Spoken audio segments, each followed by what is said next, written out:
Today we'll be looking at the concluding part of our session on people, and what we have done so far has been to build a case for people, the relevance of people, the benefit of demarcating the different kinds of people. Then we have looked at purpose, that we must be people with purpose, And then we have looked at that even the purpose you have, you need a vocation. What vocation are you occupied with? What do you do, to fulfill your purpose? What's your choice of occupation? Then we've looked at how we make impact on the lives of others, how we make impact on our society. And then we have looked at the value of man himself as an entity. And we've seen that man is currency, Currency is a current. That's what it is. But what binds people together is relationships. Without relationship, valuable relationship, mutually rewarding relationship, men will soon dry out. Then, of course, we all also require skills. That skill enables us to drive our vocation. So sometimes we have to reskill, we have to also unskill, learn, unlearn, and relearn, Then we say that the glue that holds everything together, all men together, is trust. The Bible says, can two work together unless they be in agreement, So there must be trust. Trust, you can't demand it. Trust must be earned. Trust must be earned. And then to build trust, you must bring value to relationships. What value are you bringing, And I keep on telling us, but we don't, I don't think it's peculiar to us. It's not peculiar to us. It's a global issue where people do not want to build relationships for the sake of relationships. They are incapable of driving relationships as a value on its own without attaching some substance to it. I'm relating with you. What am I buying? What am I selling? But people forget that we are social animals, and so we need to socially interact for our own benefit. Yes, value. And then in all relationships, such relationships build into communities, and every community for direction requires leaders. And this is why our people must be leaders. Our people must be leaders, and the people themselves, power resides in the people, and power does not reside in the leader. The leader may have authority, but at the end of the day, power resides in the people. So it's when we gather people that we actually gather power. And then we now looked at the various currencies, and we saw the place of man in defining currency. We talked about fiat currency, we talked about hard currency, and then we talked about the ultimate currency. And I'm sure not all of us were at the various sessions at which we discussed these things, but I'm just doing a recap before the conclusion. And then last week or thereabout, we talked about your own personal currency, which is your reputation, and why you need to have an ironclad reputation, for good, of course, because once your reputation goes bad, your currency has gone bad, and nobody wants bad currency, And then you build connections, gather people, you grow your contacts, and then you can now begin to sell. You sell on relationships. We say that the best form of selling today is relationship selling. That's the one that gives you repeat opportunity and repeat how do I put it now? Repeat patronage, so to speak. It's not yes. You keep coming back. Exactly. So it's not transactional. So, and you must deliberately build these relationships. When you do not build those relations, it doesn't matter how successful you are. Eventually, you dry up. That's not the truth. Once the relationship dry out, everything falls apart. So today we are going to look at valuing relationships, and in looking at this valuation of relationships and the importance of ongoing relationships, we are simply going to use a case study. So I'm going to, so this is not original to us. We have borrowed it from some other writers, but it's very relevant to what we are discussing, so that we also do not meet the same fate. So we are looking at history. We are looking at something that happened, And so I want us to go through this story together, because that's what we are looking at tonight. And then at the end of it, we rub minds together, and then we call it a happy time on this module. And then we'll go on to something else from next week. Now, I'll start by beginning to read the story. And I want us to follow me attentively. Follow me carefully. I've posted this on our page before. Many of us may have read and forgotten. Many of us may not have attached the relevant importance, to it. And many of us may have not even, been privileged to read it. At least on our platform, you may have read it somewhere else. But we are looking at it today. It's not new. So let's go ahead with it. In 1923, 9 of the wealthiest people in the world met at Chicago's Edgewater Beach Hotel. The combined wealth of these 9 people, it is estimated, exceeded the wealth of the government of the United States of America at that time. 9 people were richer than the government of America at that time.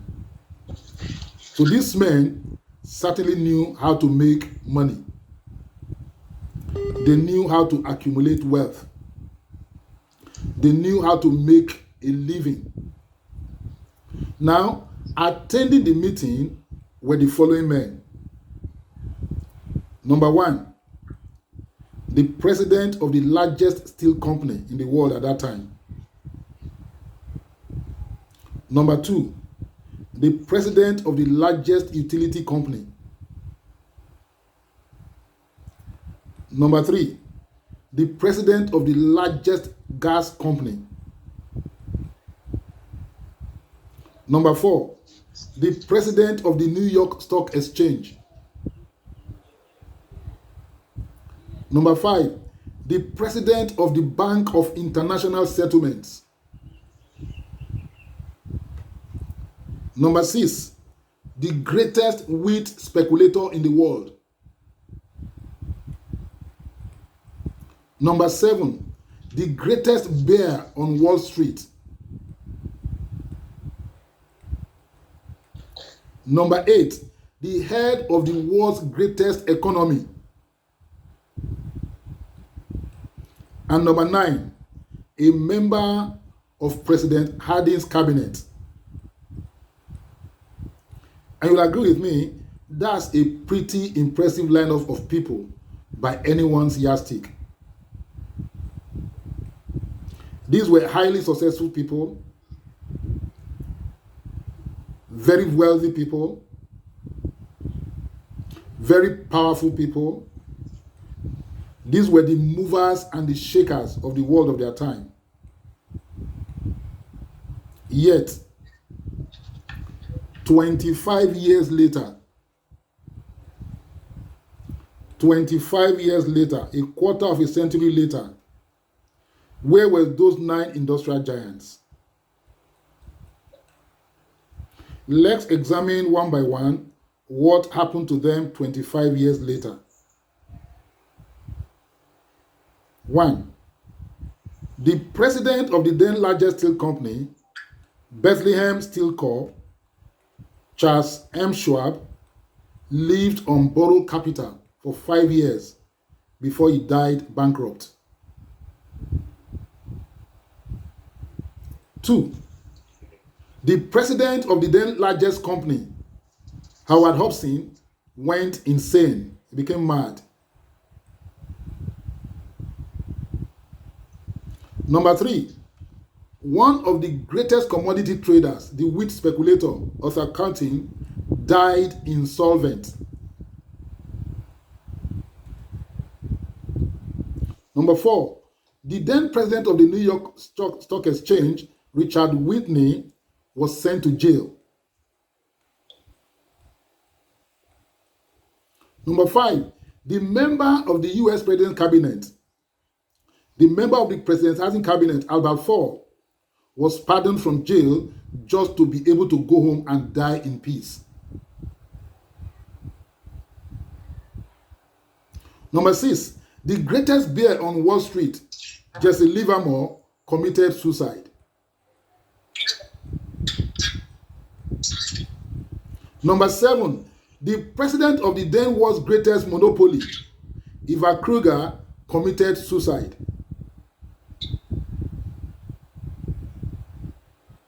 Number 8, the president of the Bank of International Settlement, Leon Fraser, committed suicide.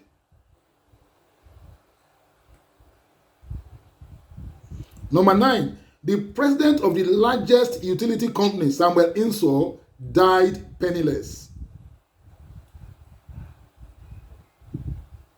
What they forgot was how to make a life while they were got busy making money. Money in itself is not evil.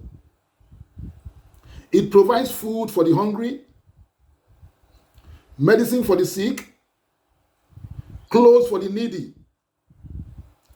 And the Bible says that money answereth all things. So money on its own is not evil. Money is only a medium of exchange of values to oil relationships. To manage money successfully, we need two kinds of education. Number 1 kind of education is one that teaches us how to make a living. And that is what we are busy doing as business people, not even in school. How to make a living. Well, maybe school too.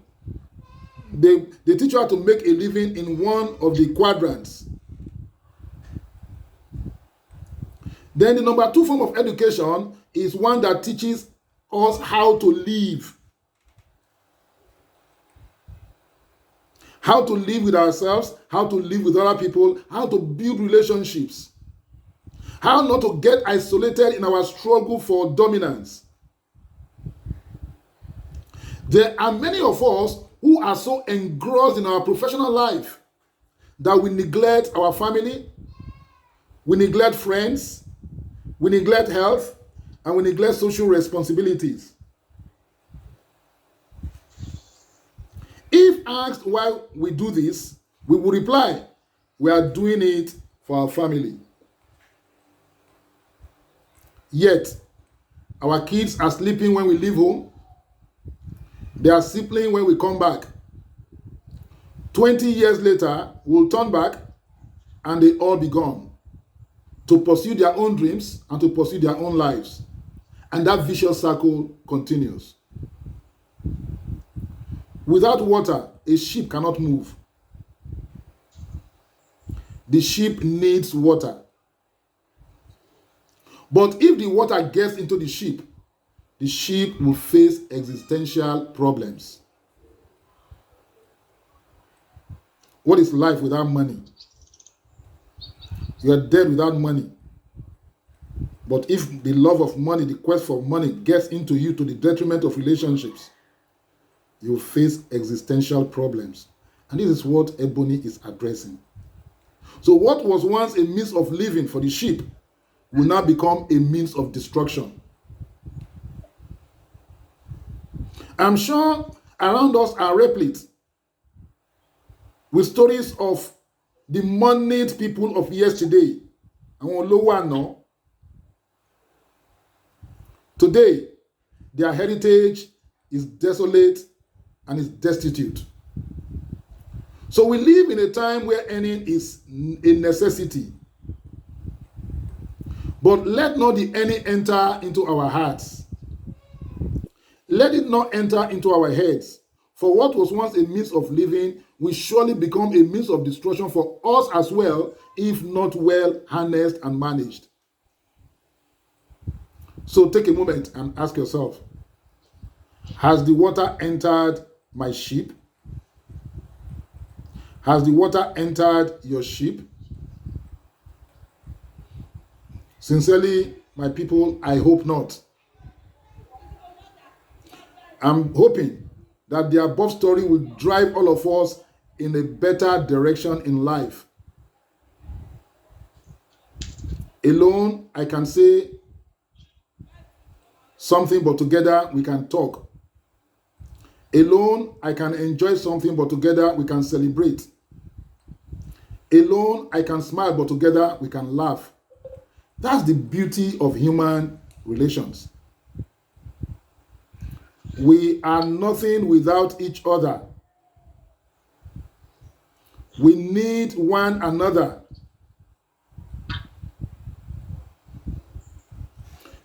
Let's therefore be careful with our lives. Let's be careful with how we live. Let's be careful with the kind of memories we create. Let's be careful with our deeds. Life is too short to misbehave and get away with it.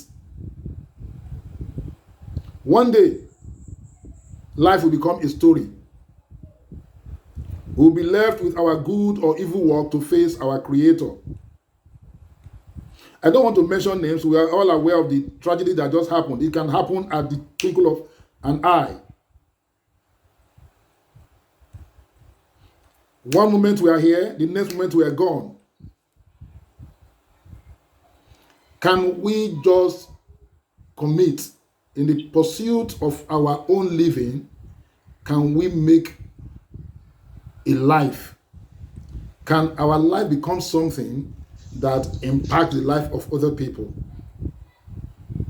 We'll be left with our good deed or our evil work, and we'll face the one who sent us here. So life's journey is good when you find happiness. Oh yes, it is good. But life's journey is great when others find happiness through you. When others find happiness because of you.